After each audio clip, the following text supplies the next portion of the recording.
ಮಾಂಗಲ್ಯಂ ತಂತು ನಾನೇನ ಮಮ ಜೀವನ ಹೇತುನಾ. ಒಂದ್ ನಿಮಿಷ ಪುರೋಹಿತ್ರೆ.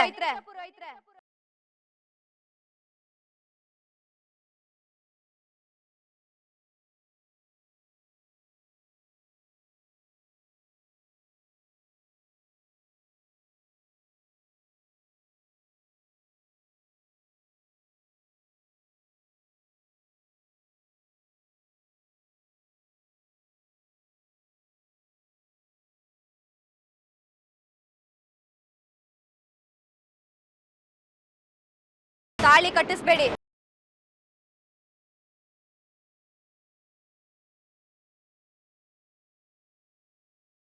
ಏನಮ್ಮ ಹಿಂಗಂತಿದ್ದೀಯ? ಇಲ್ಲಿ ಮುಹೂರ್ತ ಮೀರ್ ಹೋಗ್ತಾ ಇದೆ. ಇಷ್ಟಕ್ಕೂ ತಾಳಿ ಕಟ್ಟಿಸ್ಬೇಡ ಅನ್ನೋಕೆ ನೀನ್ ಯಾರಮ್ಮ? ನಾನಾ? ಈಗ್ಲೇ ಗೊತ್ತಾಗತ್ತೆ ಪುರೋಹಿತ್ರೆ.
ಪುರೋಹಿತ್ರೆ, ನಾನ್ ಯಾರು ಅಂತ ಕೇಳಿದ್ರಲ್ಲ, ಈಗ್ಲಾದ್ರೂ ಗೊತ್ತಾಯ್ತಾ?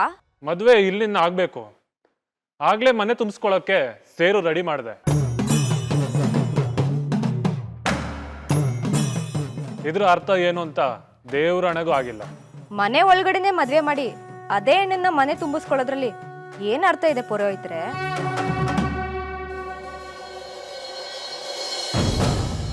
ಮನೆ ಸೊಸೆ ಯಾವಾಗ್ಲೂ ಹೊರಗಡೆಯಿಂದಾನೇ ಬರ್ಬೇಕು. ಎತ್ತವ್ರ ಮನೆ ಬೇಲಿ ದಾಟ್ ಬರ್ಬೇಕು, ಅಕ್ಕಿ ಸೇರನ್ನ ಒದ್ದು ಒಳಗಡೆ ಬರ್ಬೇಕು.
ಹೊಸಲ್ ಮೇಲೆ ಸೇರಿಟ್ಟು ಒದ್ದು ಒಳಗಡೆ ಬರೋ ಹಕ್ಕು ಈ ಹೆಣ್ಣಿಗಿರೋದು. ನನಗೂ ಮದ್ವೆ ಆಗಿದೆ ಪುರೋಹಿತ್ರೆ.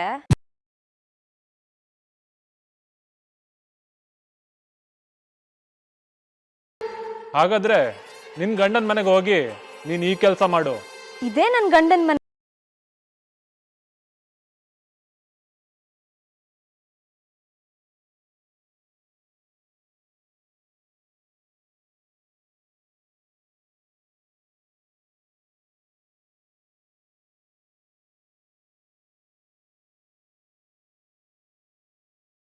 ಏನು? ಹೌದು, ಇದೇ ನನ್ನ ಗಂಡನ ಮನೆ. ನನ್ನ ಗಂಡ ಅಲ್ಲಿ ಕೂತಿರೋ ವಿಜಯ್.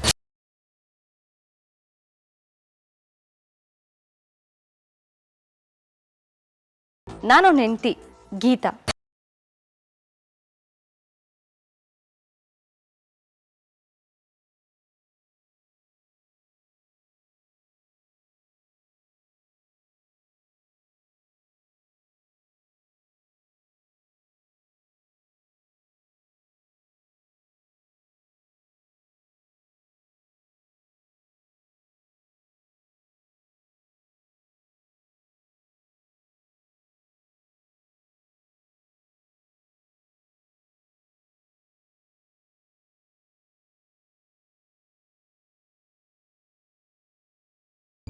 ಗೀತಾ ಎಲ್ಲಿದ್ದಾಳು, ಏನು ಮಾಡ್ತಿದ್ದಾಳು? ನನಗಂತೂ ಅವಳದೇ ಚಿಂತೆ ಆಗ್ತಾ ಇದೆ. ದೇವರೇ, ಗೀತಂಗೆ ಏನೋ ಸುಶೀಲಾ,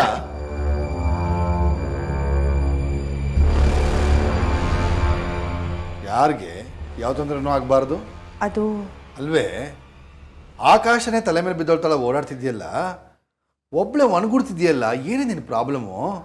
ಏನಿಲ್ಲ ರೀ, ನನಗೇನು ಪ್ರಾಬ್ಲಮ್ ಇಲ್ಲ. ನಿನಗೇನು ಪ್ರಾಬ್ಲಮ್ ಇರಲ್ಲ. ಯಾಕೆ ಅಂದರೆ ಯಾವ ಪ್ರಾಬ್ಲಮ್ಮು ನಿನ್ನ ಹತ್ರ ಬರೋದಕ್ಕೆ ನಾನು ಬಿಡಲಿಲ್ಲ. ಆದರೆ ನಮ್ಮಿಬ್ಬರ ಮಧ್ಯೆ ಹುಟ್ಟಿಲ್ಲಲ್ಲ ಪಿಳ್ಳೆ, ಆ ಪಿಶಾಚಿ ಗೀತಾ, ಅವಳು ನನ್ನ ಕನಸನ್ನೆಲ್ಲ ಸುಟ್ಟು ನಾಶ ಮಾಡಿಬಿಟ್ಲು. ಅವಳಿಗೂ ಕನಸುಗಳಿತ್ತು ಬಿಡಿ. ಇರುತ್ತೆ ಕಣೆ, ಇರುತ್ತೆ.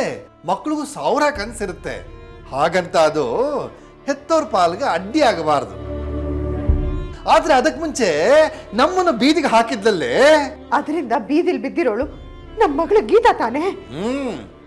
ಆದ್ರೆ ಅದಕ್ಕೆ ಮುಂಚೆ ನಮ್ಮನ್ನು ಬೀದಿಗೆ ಹಾಕಿದ್ಲು, ಗೊತ್ತೋ? ಈಗ ಮಾತಾಡ್ತಾ ಇರೋದು ನೀವೇ. ಅದನ್ನ ಶುರು ಮಾಡಿದ್ ನೀನು. ಅವಳ ವಿಷಯ ಮಾತಾಡೋದು ಬೇಡ ಅಂತ ಹೇಳಿದೆ. ಆದ್ರೆ ನೀನು ಅವಳು ಎಲ್ಲೋದ್ಲು, ಏನ್ ಮಾಡ್ತಾ ಇದ್ದಾಳೋ ಅಂತ ಟೆನ್ಷನ್ ಮಾಡ್ಕೊಂಡು ಕೂತಿದ್ಯಾ. ಮತ್ತೆ ಟೆನ್ಷನ್ ಆಗಲ್ವಾ ಹೇಳಿ? ಅವಳು ನೋಡಿದ್ರೆ ಏನೋ ಮಾಡ್ತೀನಿ ಅಂತ ಹೋಗಿದ್ದಾಳೆ. ಎಲ್ಲಿದ್ದಾಳೋ, ಏನ್ ಮಾಡ್ತಿದ್ದಾಳೋ? ಅವಳಿಗೇನಾದ್ರೂ ಹೆಚ್ಚು ಕಮ್ಮಿ ಆದ್ರೆ ನಮ್ಮ ಪ್ರಾಣೆ. ಅವಳಿಗೇನು ಆಗಲ್ಲ, ಗಟ್ಟಿ ಪಿಂಡ ಅವಳು. ಅವಳಿಂದ ಬೇರೆ ಯಾರಿಗಾದ್ರೂ ಏನಾದ್ರೂ ತೊಂದರೆ ಆಗತ್ತಾ ಅಂತ ನಾವು ಯೋಚನೆ ಮಾಡಬೇಕು. ಬಿಡ್ತು ಅನ್ನಿ, ನಮ್ ಗೀತನ್ ಬಗ್ಗೆ ಯಾಕೆ ಹಾಗೆಲ್ಲ ಮಾತಾಡ್ತೀರಾ? ಯಾಕನ್ಬಾರ್ದು? ಅನುಭವಿಸಿಲ್ವ ನಾವು? ಲೇ, ಗೀತನ್ ಬಗ್ಗೆ ಒಂದು ಮಾತನ್ನ ಸ್ಪಷ್ಟವಾಗಿ ಹೇಳ್ತೀನಿ, ತಿಳ್ಕೊ. ಮರ್ಯಾದೆ ತೆಗಿಯೋ ಕಾಂಟ್ರಾಕ್ಟ್ ತಗೊಂಡಿದ್ದಾಳೆ ಅನ್ಸುತ್ತೆ ಅವಳು.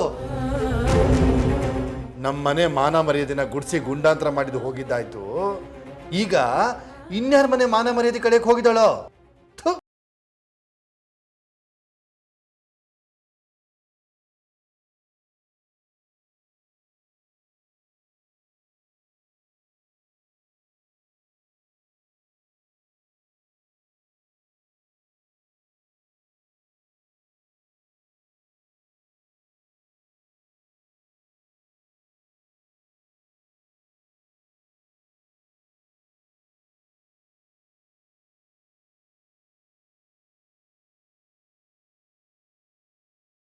ಹುಡುಗಿ ಏನು ಮರ್ಯಾದೆಗೆ ಬಂದಿದ್ದೀನಿ ಇಲ್ಲಿ?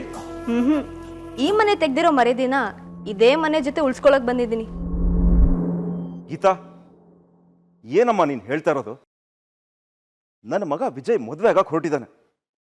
ಅವನು ಹೆಂಡತಿ ಆಗ್ಬೇಕಾಗಿರೋಳು ಅವನ ಪಕ್ಕದಲ್ಲೇ ಕೂತಿದ್ದಾಳೆ.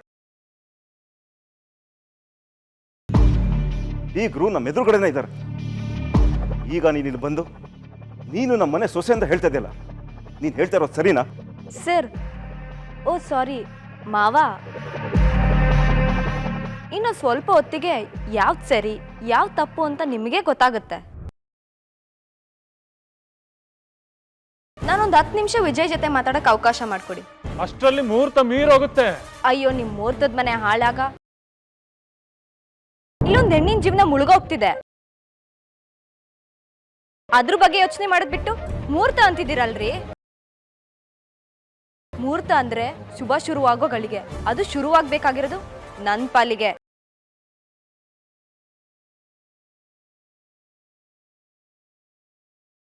ಹಾಗಂತ ನನ್ನ ಮಗಳ ಜೀವನ ಹಾಳಾಗ್ಬೇಕಾ ತಾಯಿ? ಅಮ್ಮ, ಹೆಣ್ಣಿತ್ತಿರೋರು ನೀವು ಈ ಪ್ರಶ್ನೆ ಕೇಳೋ ಸಹಜ. ಆದ್ರೆ ಈಗಾಗ್ಲೇ ಮದ್ವೆ ಆಗಿರೋ ಗಂಡಿಗೆ ನಿಮ್ ಮಗಳನ್ನ ಕೊಟ್ಟು ಮದ್ವೆ ಮಾಡ್ತೀರಾ ತಾಯಿ? ಗೀತಾ, ನಿಂದು ಅತಿ ಆಯ್ತು.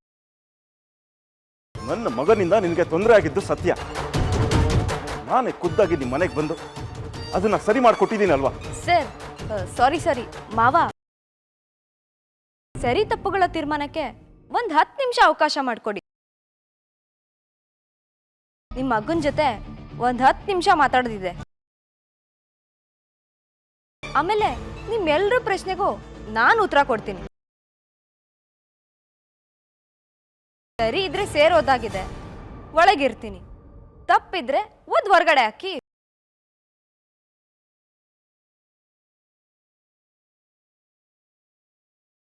ನೋಡಮ್ಮ, ಇನ್ ಯಾರು ಅಂತ ನಮ್ಗೆ ಗೊತ್ತಿಲ್ಲ. ಇವರು ದೊಡ್ಡ ಜನ, ಅಂಥವ್ರ ಸಂಬಂಧ ನಮ್ಗೆ ದಕ್ಕಿರೋದು ನಮ್ಮ ಅದೃಷ್ಟನೇ. ದಯವಿಟ್ಟು ನೀನು ಅದನ್ನು ಕೆಡಿಸ್ಬೇಡಮ್ಮ. ನಿನಗೆ ಕೈ ಮುಗಿತೀನಿ. ಅಪ್ಪಯ್ಯ, ನೀವ್ಯಾಕೆ ಕೈ ಮುಗಿತೀರಾ? ದೊಡ್ಡ ಜನ ಅನ್ನೋದು ದುಡ್ಡಿಂದ ಆಗಲ್ಲ, ಗುಣದಿಂದ ಆಗತ್ತೆ. ಆ ಗುಣ ಅಲ್ಲಿರೋ ಗಂಡಿಗಿಲ್ಲ ಅಪ್ಪಯ್ಯ. ಇದ್ದಿದ್ರೆ ನನ್ನ ಮದ್ವೆ ಆದ್ಮೇಲೂ ಇನ್ನೊಂದು ಹುಡುಗಿ ಕೊರಳು ತಾಳಿ ಕಟ್ಟಕ್ ರೆಡಿ ಆಗ್ತಿದ್ನ ಅಪ್ಪಯ್ಯ. ಮುಚ್ಚು ಬಾಯ್. ಏನು ನಾನು ಸುಮ್ಮನೆ ಇದ್ದೀನಿ ಅಂತ ನನ್ನ ಮಗನ ಮೇಲೆ ಆರೋಪ ಮಾಡೋದಕ್ಕೆ ಹೊರಟಿದ್ಯಾ? ಹೋಗು ಆಚೆಗೆ. ಹೌದು, ನೀವು ಮೊದ್ಲಿಂದನೂ ಸುಮ್ಮನೆ ಇದ್ದೀರಲ್ಲ ಅತ್ತೆ.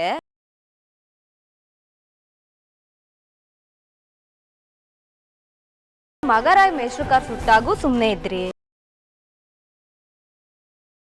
ಇನ್ನೊಬ್ರು ಮನೆ ಹಾಳು ಮಾಡ್ದಾಗೂ ಸುಮ್ಮನೆ ಇದ್ರಿ, ಇಂಥ ಕಚಡ ಕೆಲಸ ಮಾಡ್ತಿದ್ದೇನೆ ಅಂತ ಬಂದು ಹೇಳ್ದಾಗ್ಲೂ ಸುಮ್ಮನೆ ಇದ್ರಿ. ಇವತ್ ಮಾತ್ರ ರೈಸ್ ಆಗ್ತಿದ್ದೀರ ಅಲ್ವಾ ಅತ್ತೆ? ಯಾಕೆ ಆಗ್ಬಾರ್ದು? ಒಬ್ಬ ಮಿನಿಸ್ಟರ್ ಮನೆಗೆ ಬಂದು ಆಗ್ತಿರೋ ಶುಭ ಕಾರ್ಯ ತಡಿತಿದ್ದೆ ಅಂತಂದ್ರೆ ಕೊಚ್ಚಾಕಿದ್ರು ಪರವಾಗಿಲ್ಲ ಅನ್ನೋ ಕೋಪ ನಿಮ್ಮೆಲ್ರಿಗೂ ಬರ್ಬೋದು. ಆದ್ರೆ ಆ ಕೆಲಸ ಮಾಡಕ್ಕಾಗಲ್ಲ. ಯಾಕಂದ್ರೆ ನನಗ್ ಗೊತ್ತಿರೋ ಸತ್ಯ,